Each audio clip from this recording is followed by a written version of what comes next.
Learn the most advanced recruiting techniques. Land the most desirable talent. Launch your company towards massive success. This is Hire Power with Rick Girard. How do you attract talent to your company that has a crappy reputation? Well, we'll be uncovering some creative ways to overcome this challenge on today's show. My name is Rick Girard, and I thank you for tuning in to Hire Power Radio Show. The mission of our show is to give entrepreneurs solutions to their most difficult hiring problems. We are going to discuss proven techniques in effectively landing the most talented people to help your company grow successfully. Sitting with me today is our guest, Tom Chaparro. Tom is the Executive Vice President for the Newport Group, and they are a multi-industry executive search group focused on mid to senior level positions. Tom's also an expert on helping companies with this exact challenge and is here to share some of his wisdom with us today. Tom, I'm so glad to have you on the show today, particularly for this topic. Well, thank you, Rick, and I'm honored to be your first talk show guest, and I will try to provide the audience with some credible information and some takeaways that they can implement in their hiring strategies. So excellent. And then, Tom, yes, you are our first guest, and we're really excited to have you. So let's just jump right into it. So you're hired at a new company, and as you dive headfirst in your recruiting efforts, you discover that no one's interested in your opportunity because of the company's reputation. Whether you like it or not, it's your responsibility to, as a recruiting professional, fix this issue before you take someone through the interview process. How do you go about discovering that the company has a bad reputation before you kind of engage with them? Okay, that's a great question. And, in our company, we tend to be very well connected in our respective search spaces. We're not a generalist firm. We are a industry-specific or functional-specific company, and we group our recruiters in specific teams so that they can really get to know their market and what challenges already exist. And if we don't have firsthand knowledge, we know who to call to get real-time intel. Like I said, we're not generalists. So because you are specialized, you pretty much know when you go into it what the reputation of the company is. We typically have a pretty good idea of what we're getting into at the beginning. Got it. Okay. Got it. Is there any other resources that you might use that might help you find some knowledge of maybe someone who's unknown? Well, we like to first get real-time information from past employees. That's one of our best sources. And, our business is the knowledge business. We're in the business of knowing who's who, who's where, and who's why. So we're really, a lot of it comes from interviewing people personally. And we also use social media and other sources, Glass Ceiling, Facebook, other social media platforms as places to gather credible intel on an organization or an individual in an organization. Because let's remember, organizations are people. They're individuals. Sure. And reputation of organizations a lot of time is very specific to a specific individual. Absolutely. An organization. Absolutely. Okay. I'm glad you brought up Glassdoor because in a lot of industries, Glassdoor, well, in tech, which is where I work, Glassdoor is pretty much, it's used by a lot of companies. Do you find it within some of the other industries that is a good place to find this intel? Well, I think it's used by individuals who are looking at companies. Let's think about this for a minute. If you're a company looking to hire, you have tremendous resources of which to vet out individuals. You do formal reference checks, background checks, criminal checks, credit checks, all of these things. But if you're an individual pursuing a new position, where do you get credible intel? And the reality is, the decision to work for an organization, in my opinion, has just as much effect or more effect on the individual that's taking the job as it does on the company that's hiring the individual. Oh, absolutely. So, that's something that we see. Now, what are the most common types of reputation issues that you've had to deal with? Well, over the last 29 years in this industry, I've seen pretty much all of it. A lot of it is specific to the level of the position that we are placing. If we are placing a senior level executive into an organization, it's either personalities of other senior executives, the financial performance of the company, business-related situations are the most critical things. Sure. When we're talking about individual contributor, managerial, director, even VP level searches, we tend to see those reputation issues are workload issues, balance, work-life balance issues. Turnover is always a significant issue for anybody that's looking to join a company. So it kind of falls into two classes. Sure. Depending on the level of the placement. Is work-life balance something that do you find is being very important for a lot of people? Particularly with the newer generation in the workforce, we're seeing it as a significant factor. Okay. Let me tell you a little story. Years ago, in the last, I focus, a lot of my time is spent in the production home building sector. Big publicly traded and privately owned production home building companies. Sure. Back in the mid-2000s, during the real run-up in the production home building business, I was working for one of the largest, if not the largest, publicly traded home builder in the country. And I was engaged to do division president, division vice president, and other key contributor roles for a number of divisions of theirs in the Western United States. Well, I was in the middle of several projects for them, and people were entertaining offers to come to work for them. And one of the senior executives made an appearance. One of the senior executives of my client made an appearance at a roundtable working lunch of peers. In this luncheon, he made it clear to peers of his, and these are individuals whose the people that we're talking to are working for these various people at this luncheon. We're targeting certain companies and moving them over to our client. He mentioned in the luncheon that if you ever wanted to see your kids play soccer, you probably should not come to work for this company. Wow. Yeah, needless to say, I had 3 or 4 major projects fall out at that point. Because of how this telegraphed back into the industry.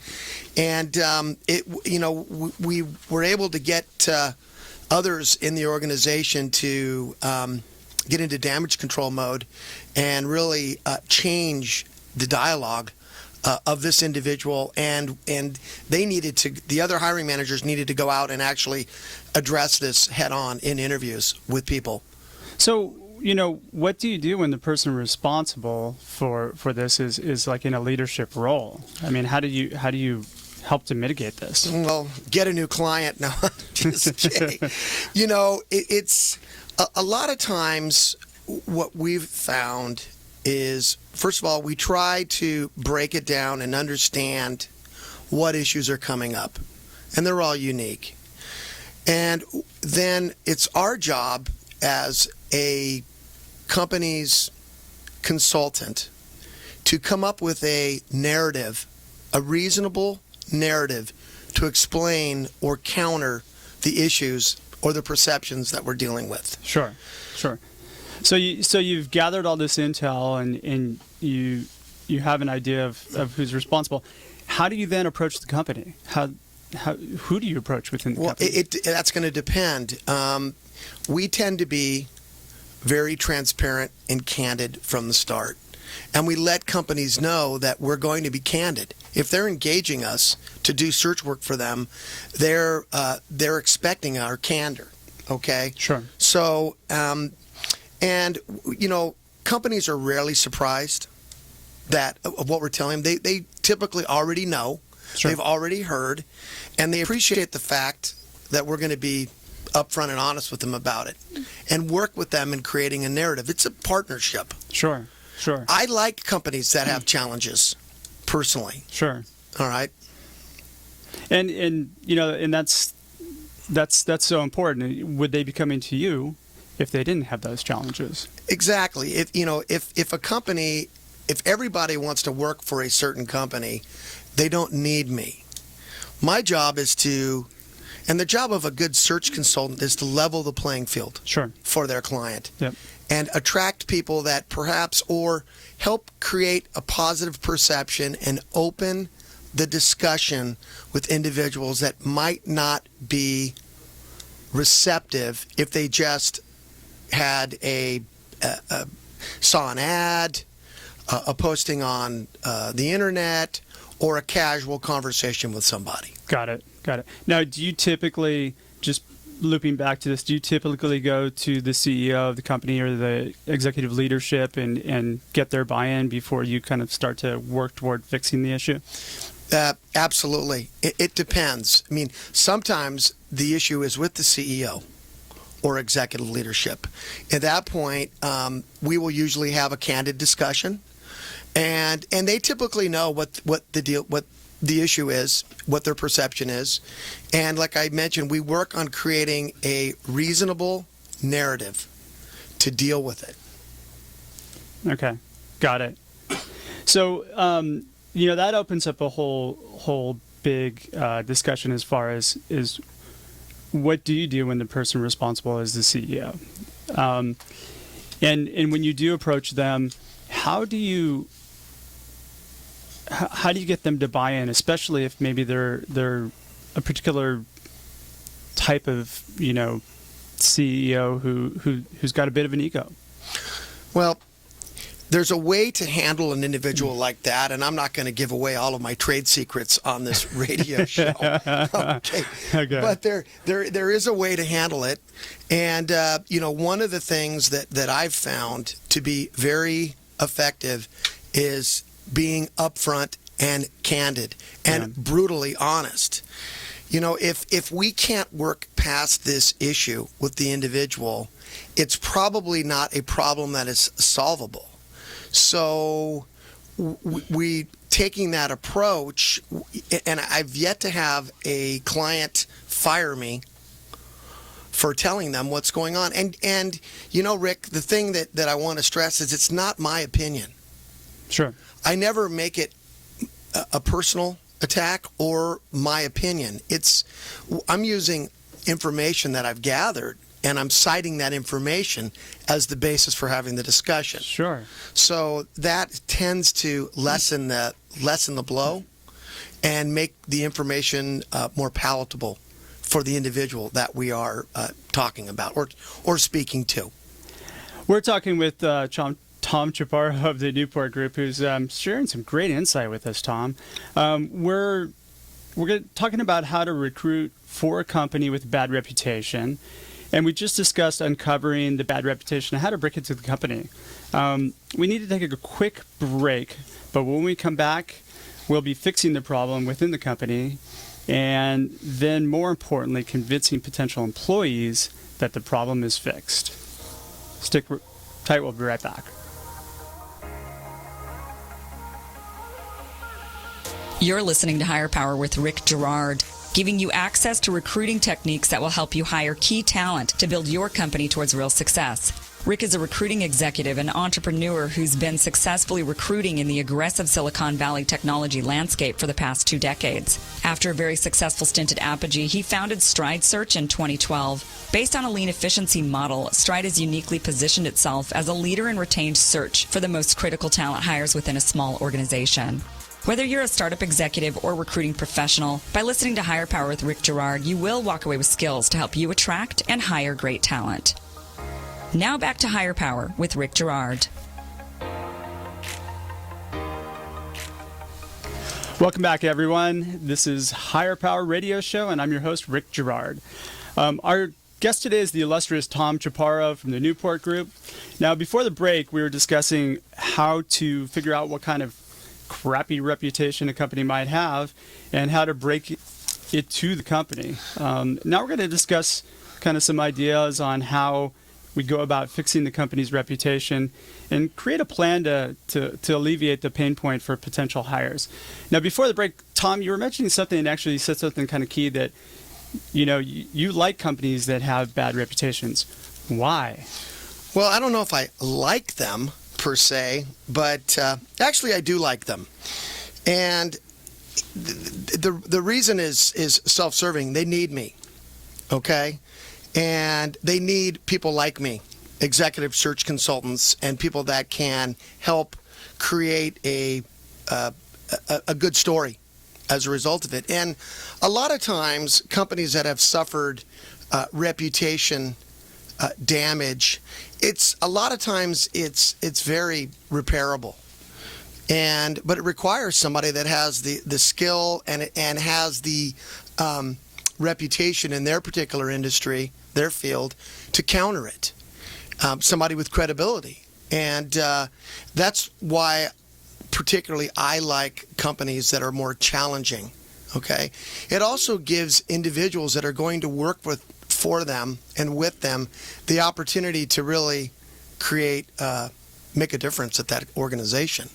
So, there's with problems come opportunities. Sure. So now, that's why. Are you bringing in other pieces of the company to help you out with this reputation at all, or are you just centralizing it just toward the key individuals that are making the decisions? That depends. Yeah. If we're talking about operational or financial issues within an organization, and those are the reputation pain points that we're dealing with, then we will work with their marketing and their internal their internal financial group. I've had several clients put together PowerPoint presentations for me to use with potential candidates, describing what has happened in the past, why they're in the position they're in, and what the corrective action that's been taken, and what positive effect it's having on the company. So absolutely, we use the company's resources. The company's resources are much more powerful than mine. Sure. Sure. If I'm saying it, it's one thing, but if the organization is saying it, or others, analysts, other industry experts, things of that nature, if we can get their support and their contribution to our cause, then we're in very, very good shape. Okay. And those are resources that we actively solicit for projects like this. Sure. Okay. Now, what steps do you take in this process from discovery to actually after discovery to presenting the company? What steps do you take in mitigating mitigating a lot of the issues that may be out there already? Well, Rick, what needs to happen and this is for our process, because we're looking to be effective communicators of our clients' mission, story, company, however you want to frame it. So a lot of it is addressed when we are signed on and we take on the case or the project. Sure. Okay. So when we are asked we're engaged on a particular search project, we will put together a roadmap of how we're going to go about executing this process, this project with the client, and we will sit down with the client and go over all of these things. And one of the things that we're going to address at that point is the narrative of the company, the Sure. issues that we've heard about, the problems that we know exist, and we partner with them to address those issues and come up with a reasonable, believable, authentic narrative, so that when we're out communicating with individuals, we can address it and address it beforehand versus having it come up at the very end of the deal cycle. Makes sense. Okay. Absolutely. So once the problem is resolved and you've got a handle on it, okay. How then do you approach and engage potential hires? Well, when we're talking to potential hires, we're letting them know that they may have heard some derogatory statements, or they may have concerns about the company's reputation, and we address them head on at the beginning of the process versus at the end of the process. Sure. So we try to get everything tabled. We try to be as transparent as we possibly can. We try to be as candid as we possibly can. And once again, we try not to state personal opinions, but we rather present real-time information that we've gathered. It's not a personal attack on anyone. Sure. It's not an attack on the organization. It's this is what we've heard. This is how the company has responded, and this is what we believe to be true. Go in with your eyes wide open, dot your I's, cross your T's, get your questions answered, and if it makes sense, let's move forward with the process. Absolutely. People appreciate that. I think one of the things that is key in the process is not trying to be cagey and slick, but being authentic.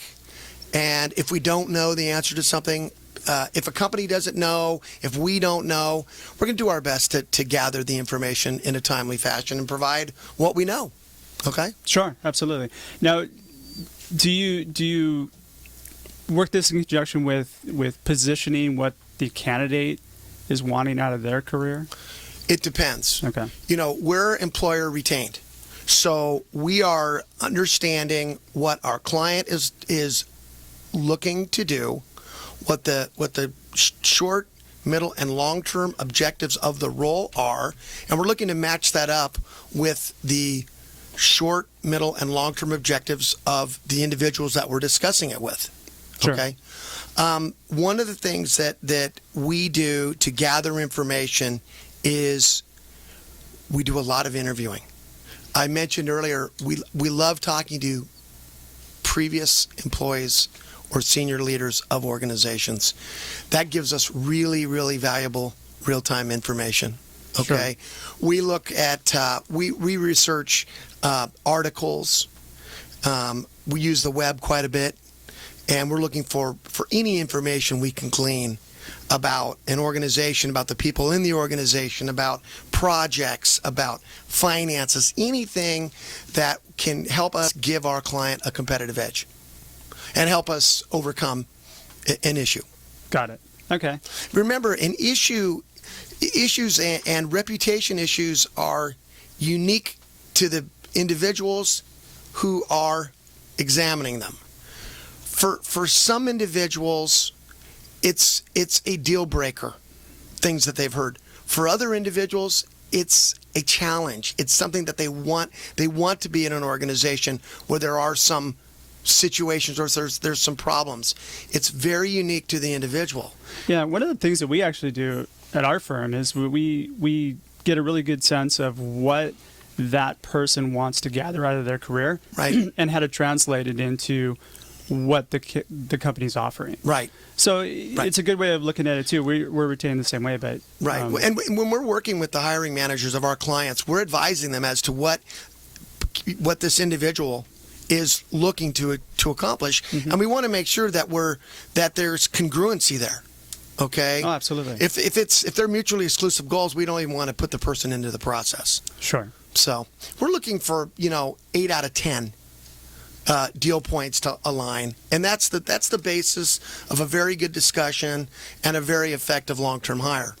Now, have you had a situation where you've had a candidate that was pretty adamant about the fact that they weren't interested in the company, and after you've had discussions with them, you've been able to not convince them, so to speak, but at least change their mind a little bit to being open to at least talking to them? That's one of our trademarks of our firm. I call it the ethical influence is the term I would use. And yes, we have been very successful in bringing people to the table that had very negative things they had heard very negative things to say. For instance, in that situation that I talked about earlier, we were able to turn that around with 2 of the 4 projects that we were working on at that point. We were able to turn 2 of those into finalized hires. That's Okay. great work. So if we can hit 50% on a situation like that, I think we're doing pretty well. And those individuals went on to have actually, one of them is still with the organization as their regional chief financial officer of the company. So, okay. Well, we're just about out of time for today's show. Tom, thanks for sharing all this information with us. I'm sure there are quite a few listeners out there who are desperately in need of your service. What is the best way for them to get in touch with you? The best way to reach me is either via telephone. I'm an old school guy. I still use the telephone. That number is 760-944-0285. That's my direct dial at my office in Laguna Hills. You can also reach me on the web at Tom, T-O-M, at newportsearch.com. One word, newportsearch.com. You can visit us on the web at www.newportsearch.com. And thank you for having me on the show today, Rick. Absolutely. And I want to thank you, Tom Chaparro, for taking the time out of your busy day to share such detailed and creative ideas with us today. Thanks for turning down, everybody. And a quick shout out to our engineer, Paul Roberts, our producers, Joan Park and Shanti Ryle, and our executive producer, Kim Iverson. Do tune in next week as we aim to have another great show for you. I'm Rick Girard, and this was Higher Power Radio Show. Thank Aloha. you for listening to Higher Power with Rick Girard on OC Talk Radio.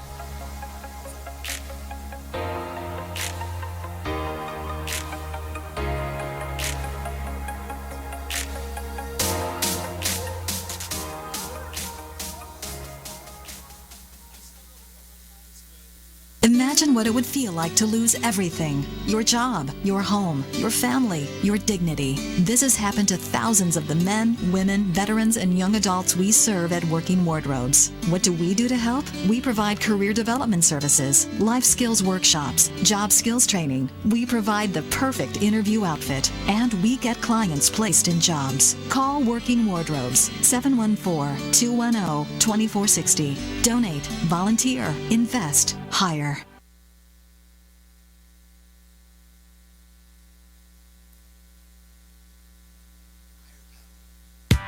When it comes to pioneers in their respective industries, we all know the Apples, Starbucks, and Trader Joe's of the world. In the realm of recruiting, Decision Toolbox is the industry's best-kept secret, with 90% of their business from referrals and repeat customers. For over 20 years, Decision Toolbox's U.S.-based team of recruiters, sourcers, professional writers, quality personnel, and tech support has perfected a Six Sigma approach to talent management. No matter the size of the project, Decision Toolbox delivers incredible results. A cost per hire less than half of what contingency firms charge, with the winning candidate presented in an average of 14 days, all with a 12-month candidate warranty. With results like that, Decision Toolbox won't be a secret for long.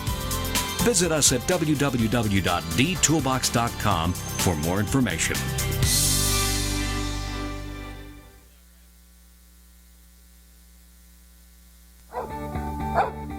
He used to pester me for a walk. Now, it's the other way around.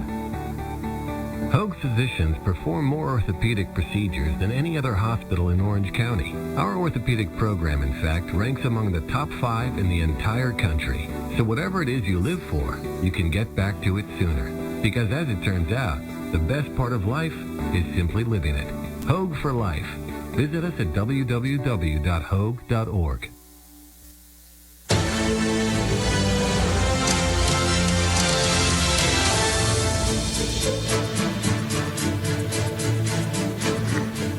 It's time for Branding Business, the only show that brings branding experts and corporate executives together to explore how branding your business can improve both your top-line growth and bottom-line performance. Brought to you by Rikas Baird. And now here's your host. Welcome to Branding Business with Rikas Baird. I'm Ryan Rikas, and today's show topic is focused on a CEO's perspective on creating a leading technology brand. Today's guest is William Wang, CEO and founder of Vizio. Launched in 2002, Vizio has grown to become the first American brand to lead the U.S. in LCD, HD TV sales. Their growth is fueled by constant innovation and they continue to lead the entertainment industry into the future by launching products such as their Vizio CoStar, which transforms any HD TV into the ultimate smart TV by merging live TV and streaming entertainment.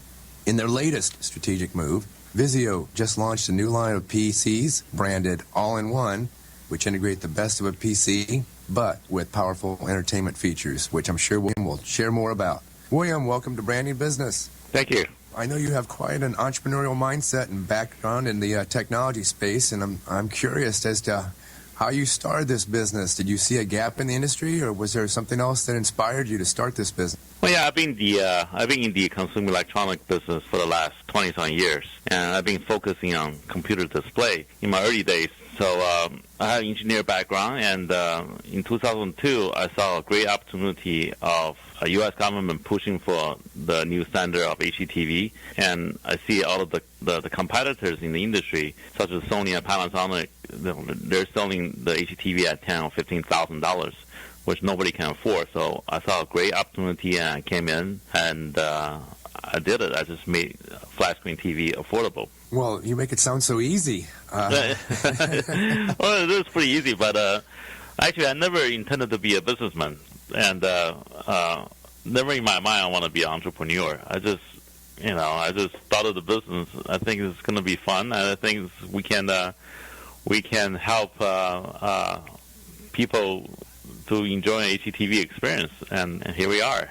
10 years later, we're doing okay. Well, it sounds like you've leveraged your engineering background quite well to become a very successful entrepreneur. How do you look at the world of branding and marketing a product like yours? Well, branding and marketing is the result after our hard work. I don't believe we're here purposely try to create a brand. I do believe that we're here to please our customers. And if we have a lot of customers really happy with us, automatically people will talk about us, and there will be a brand. People will remember us or appreciate us. And that's what we're here for. We're here to create a company which is serve our customer better than all of our competitors. And we want to give, if we can't offer a customer $5 cheaper product, we will not hold back. And unlike some of our big competitors really try to make more money, we're here to make money. Don't take me wrong, we're here to make money, but we're also here to offer the best value, at the same time the best technology to our customers. Sure. Well, it does start with a great product. And yet we've had a number of clients over the years who have an outstanding product and have great technological features to it, and with the assumption that because it's a better product, better technology, that it's just going to sell. And that's not always the case. And so you have to begin with a great product, but also then find a way to communicate the benefits of that product, not just the features, right? Yeah, absolutely. You gotta have a great product, but yet you gotta have a product that's affordable. For example, in 2002, I really want to buy a flat screen TV. But my wife told me there's no way I'm going to pay $15,000 for it. So having an engineer background, knowing how much these things really cost, I started building them in Asia, and I passed on the savings. I built it for $3,000, and because we're small, because we're very flexible at that time, we just pass all the savings to the consumers. And a great technology, a great product doesn't necessarily sell. You just have to have a combination of good value, and that's what we've done for the last 10 years. William, you mentioned you've been in the monitor space, I guess, for 25 years, and you've actually started some other companies as well that were very successful. How has your view of branding changed over that time, or has it not changed at all? Well, the branding back then, I had a computer monitor company which I started in 1990, and it was back then it's quite different. The customer we have is more corporations. Back then, IT is more for corporations, not for consumers, like today. So we had a lot of good technology, and we made a lot of. We were very successful early market to the corporation, the people who can afford $2,500 PCs, who's willing to pay $700 for a computer display. It's the same thing. I mean, we try to please that particular audience, but today selling TV is a lot different than selling to 5,000 or 6,000 corporations. Back then, the only thing we try to do is try to sell to those corporations who can afford a bunch of high-end computer displays. You're right. B2B branding and marketing is quite different than consumer. So let me ask you this. Having the benefit of starting a number of different companies, any advice to listeners on how to go about establishing a new company? I mean, even to the point of your name, Vizio. How did you come up with that name? Vizio was a name of the watch, which is I really want to own. That's about 30 years ago. I love that watch, but I couldn't afford. So, and I see a pattern here. I see a pattern here. Yeah, so so when I started the company, I said, yeah, I'm going to call the company Vizio. So sounds pretty good, but at the same time, was actually a watch that I couldn't afford. Well, it has worked out very well for you, and I think it implies a nice promise. It's worked out very well. So a question for you as well. Many times we're asked by entrepreneurs who are starting a company, when should they begin thinking about their brand and their brand promise? Any thoughts to share with our listeners on that topic? Well, absolutely. I mean, you really have to pay attention to your companies. I mean, we're here for our customers, right? So we want our customers to be happy, and that's the number one focus for me since day one. I was hired into this industry, the computer industry, in 1986, right after college, as a customer service technical support engineer. And people would call on the phone, complain to me, that this doesn't work, that doesn't work, right? So that's my first experience with branding. I found it such a pleasant experience that if they call me, I can solve their problem because they will be a very loyal customer, therefore help my company enhance our brand. So I think customer satisfaction and branding is going hand to hand. And so since day one, when I started the company, I promised myself and I told everybody in the company that we got to take care of customers. So I encourage everybody else who want to start their own business to be extremely careful with their company's reputation, because it's a good reputation will lead into a great brand. A great brand means it's repeat customers, and it's really hard to get customers into the door, and it's going to be extremely hard if that particular customer walk away from you. But if the same customer come back 2 or 3 times, I'm sure he will tell everybody else, and your brand will spread out like a wildfire. And I think we're a typical example of that. In the last 10 years, we're not Sony, we're not Panasonic, and we wasn't around for the last 40 years. We didn't spend $500 million sponsor Olympic or $1 billion sponsor Super Bowl. And however, customers really appreciate what we do. So I truly believe that if you hold on to the principle of pleasing the customer any way you can, your brand will spread. Well, William, we firmly agree with that philosophy, and our belief is that a brand is a promise of distinction. So you need to stand out distinctly different than your competition. At the same time, you're making a promise to them that you're going to deliver that same expectation time and time again, and that's when the brand obviously becomes very powerful. And so it seems that this mindset of yours has permeated your company, and it certainly, I think, is a foundation for your success. So another question for you. Technology companies, as you develop a brand, are at the same time reliant on your next great product, and they need to consistently reinvent themselves on an ongoing basis to make sure that you continue to be relevant. Any thoughts to share with our audience on how you Vizio? That's the everyday challenge here. Constantly, every day, we're looking for the next best thing, the next best thing for customers. And in our industry, the technology changes so fast. I mean, our product life cycles is about 8 to 9 months. Every 8 to 9 months, we got to come up with a better product. I still remember back then when I first launched TV, it was plasma.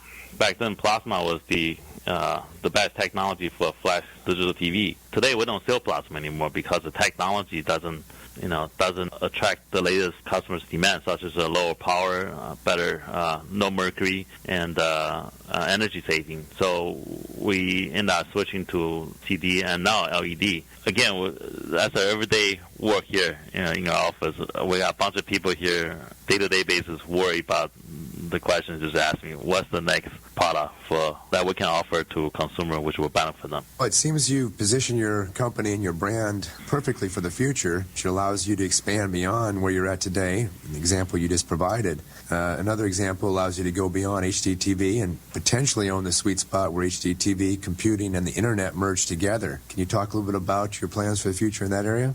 Yeah, well, we're very aggressive in TV, as most people know, and TV eventually will be more smart than the TV from your parents' time. And with the internet, people want to access more content anytime they want. We've been developing here at Vizio our smart TV platform for the last 3 or 4 years. I believe we probably have more smart TV out there in the field than almost anybody else in this industry. We have close to over 4 million active users, which use our TV to stream content directly from the internet, such as Netflix or Hulu. So the TV will get smarter, and just like similar to the phone. And we're very excited that someday, hopefully within the next 2 years, all of our TV will be smart. All of our TV will be connected to the internet, so we can also offer a great variety of choices for our consumer to entertain themselves. Well, I think your brand is positioned well to make that leap and lead the way. I think the American consumers are ready for it. Well, you've also decided to make a significant leap in your company by adding PCs to the Vizio product line, which was a significant step. Maybe you can take us through the process of making that decision. As you know, I came from the PC industry, so I'm pretty familiar with that industry. And I'm a big Apple Mac user. I love Macintosh. The all-in-one. I love the Super Thin Mac Air. And however, coming to work every day, I got to deal with Microsoft Windows. Last 3 years, we've been looking at this space. Why there isn't any new design, innovative technology for a PC using Microsoft Windows? So we saw that as a great opportunity. So in the last 2 years, we've been working on this extremely sexy all-in-one PC, as well as this really super ultra thin and ultra lightweight notebooks. We launched this product around summer this year. We launched a 114-inch notebook, a 15.6-inch notebook, and 124-inch all-in-one PC, and 127 all-in-one PC. So, we saw a great opportunity, and we just did it. And we believe the customer will appreciate a better-looking, prettier PC than what other competitors of ours are not offering. Well, it seems like it's fit your other product development criteria. How has it been received in the marketplace? It's coming up. This is we're waiting for the next big Windows 8 launch, and we have a pretty high expectation that with the new Windows 8 operation system, our PC lineup will do rather well, particularly with the coming fall season. Well, I wish you the best of luck. I'm sure you'll perform well. You mentioned a moment ago that you like Apple. I always like to ask this question. What other brands do you admire out there? I love Sony. I grew up having Sony as the best consumer electronic gear that you can buy, possibly. And I really envy what they did years ago.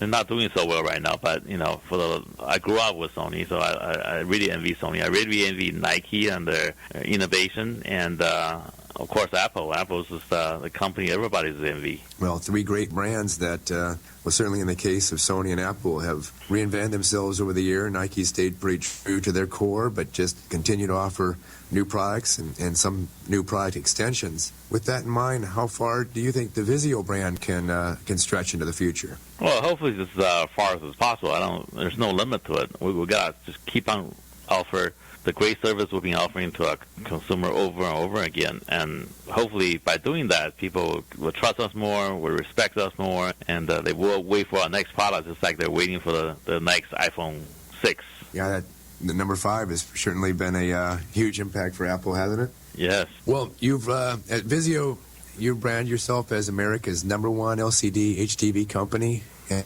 now that you have that leadership status in both volume and perception, maybe you can give me and our listeners a little bit of how you and your leadership team view that pressure. Is there pressure to stay #1, or how do you view that? Is it more of an emotional motivator to always stay a step ahead and to continue to evolve and outperform the competition? Well, yeah, the price is definitely higher. I mean, after we became number one, the expectation become a lot higher too. In a way, we're not just competing with competitors, but we're competing with ourselves.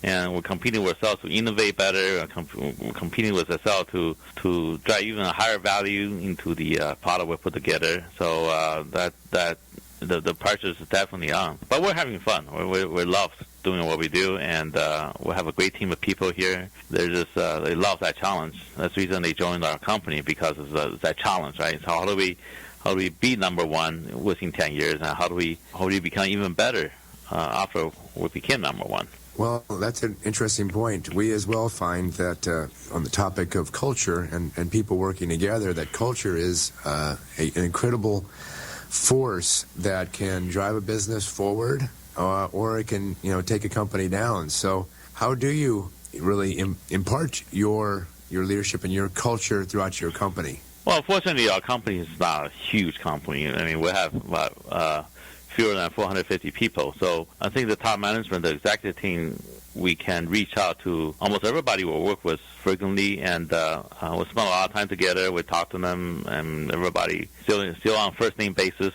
we recognize everybody's face, so it's not as hard, but it's not as easy before, because I thought it was like two or three people. And again, I truly believe to motivate our employees, our team, is work with them closely.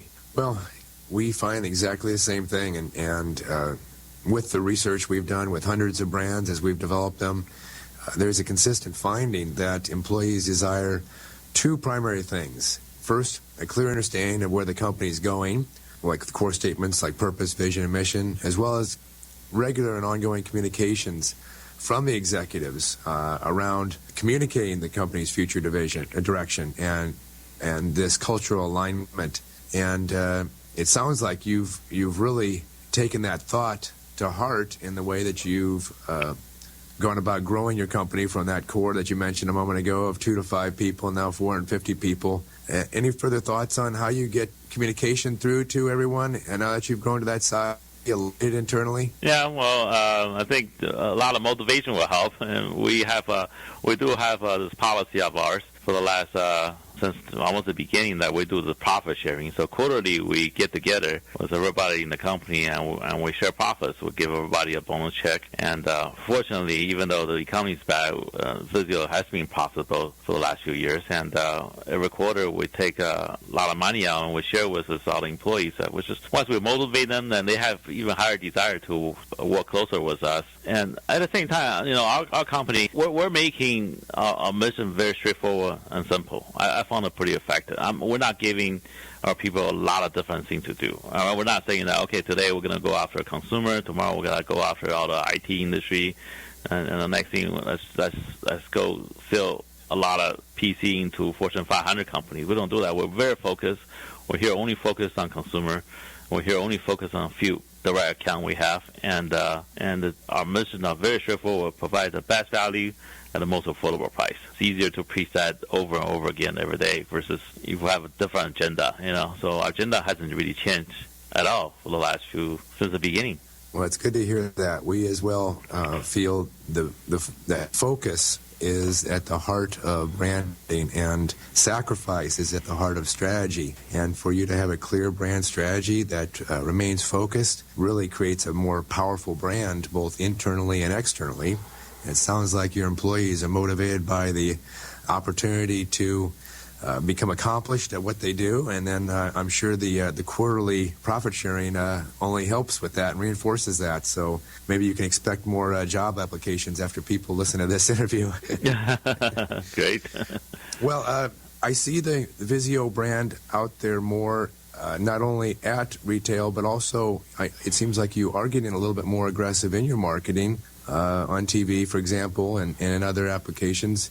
Marketing is, continually evolving and changing. Maybe you can speak just a moment to our listeners on how you and your team view marketing as a means to really position your brand in the mind of the consumer. Yeah, Well, marketing is such a broad term, and we are a marketing company, literally. We market our product every day to a consumer. As far as advertising is concerned, I look at it as just a decoration and make what we do every day even prettier. And we do TV advertising, and we do all kind of different activities to spread our brand around. And I believe everybody in the company carry the responsibility to spread the brand around. And that's the way I look at our marketing strategy, is to focus on what we do and make sure everybody know about it. Good. Both internal, everybody has responsibility, as well as you're willing to spend the right amount of money to reach the right amount of people. Well, Wayne, we're almost out of time, so let me just conclude with one question. As a CEO of a multi-billion-dollar organization, what keeps you up at night? What keeps me up at night? Fortunately, we've been doing very good. I've had nothing else I'm hoping for. And, of course, like any other businessman, I want to be more successful. I want to make more money. But it's really nothing keeping me up at night these days, because I feel pretty good that we have a great team. And if anything will keep me up at night will be, how do we even enhance our team? I'm not a micromanager in this company. I believe that if you build a great team, we build a great foundation, the customer will come. So, fortunately, even though the economy is bad, I sleep pretty well these days. Well, William, you built a heck of a company, and it sounds like you got a great philosophy, vision, and culture at your organization. I'm sure you'll do well in the future, and best of luck. Thank you for being a guest on Branding Business. Are there any final thoughts or insights you'd like to share with our listeners today? No. Thank you for this opportunity. I wish everybody who's listening can make a lot more money, and best of luck. Well, I believe if you follow your passions and stay true to your philosophy and have a clear vision of where you want to go and stay true to that, I firmly believe that's the path to the success. So, William, thank you so much for your time today. If should listeners visit your website to learn more about Vizio? Yes, please. Absolutely. Okay. Very good. Well, thank you again. That concludes our show for today. This is Ryan Rikas, and you've been listening to another edition of Branding Business with Rikas Baird. If you'd like to listen to past shows or read our blog series, visit brandingbusiness.com. Please share your comments so we can all benefit from the discussion and varying viewpoints. Until our next show, stay focused.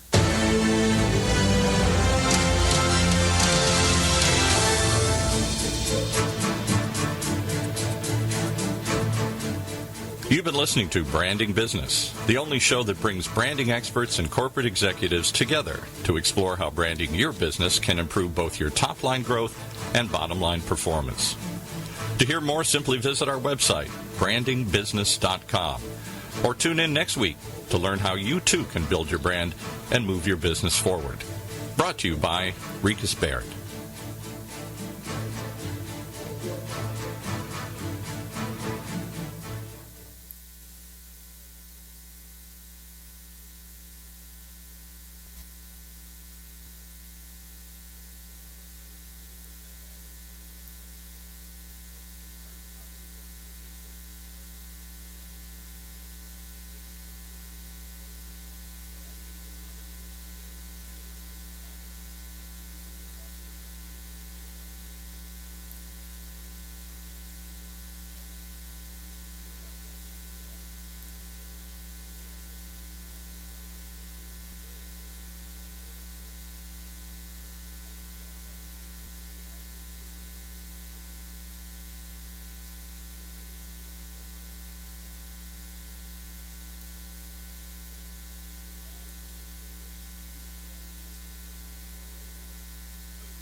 Imagine what it would feel like to lose everything. Your job, your home, your family, your dignity. This has happened to thousands of the men, women, veterans, and young adults we serve at Working Wardrobes. What do we do to help? We provide career development services, life skills workshops, job skills training. We provide the perfect interview outfit, and we get clients placed in jobs. Call Working Wardrobes, 714-210-2460. Donate, volunteer, invest, hire. He used to pester me for a walk. Now, it's the other way around. Hoag's physicians perform more orthopedic procedures than any other hospital in Orange County. Our orthopedic program, in fact, ranks among the top 5 in the entire country. So whatever it is you live for, you can get back to it sooner. Because as it turns out, the best part of life is simply living it. Hoag for life. Visit us at www.hoag.org. Live from NPR News in Washington, I'm Windsor Johnston. French police have shot a man who tried to attack them with a hammer in front of Notre Dame Cathedral.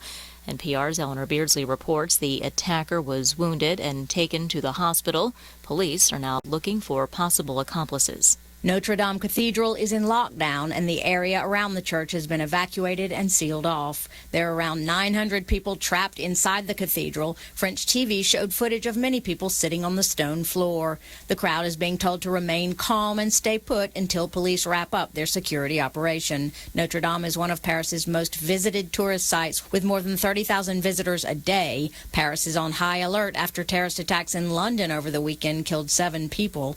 Paris police say the situation is under control. The Paris prosecutor says the incident is being investigated as a terrorist attack. Eleanor Beardsley, NPR News. The nation's Homeland Security Secretary is defending one of the president's closest advisors. Speaking at a Homeland Security Committee hearing today, John Kelly told Democratic Senator John Tester that Jared Kushner should get the benefit of the doubt amid reports that he tried to set up back-channel communications with Russia during the transition. We have to make the assumption, and I will, that Jared Kushner is a great American. He's a decent American. He has a security clearance at the highest level, as I understand it. Didn't then, though, did he? And if he was opening, I believe he should have had. Former FBI Director James Comey is set to testify in front of the Senate Intelligence Committee on Thursday. He's expected to answer questions about Russian interference in the U.S. presidential election and possible ties to the Trump administration. The sexual assault trial of Bill Cosby is continuing in suburban Philadelphia today, with jurors hearing more on the story of a woman who's decided to go public as a witness for the prosecution. Bobby Allen of member station WHYY reports that woman's mother took the stand today. Patrice Sewell says the life of her daughter, Kelly Johnson, was forever changed after Cosby allegedly drugged and molested her. She says her daughter's self-esteem was damaged by the 1996 incident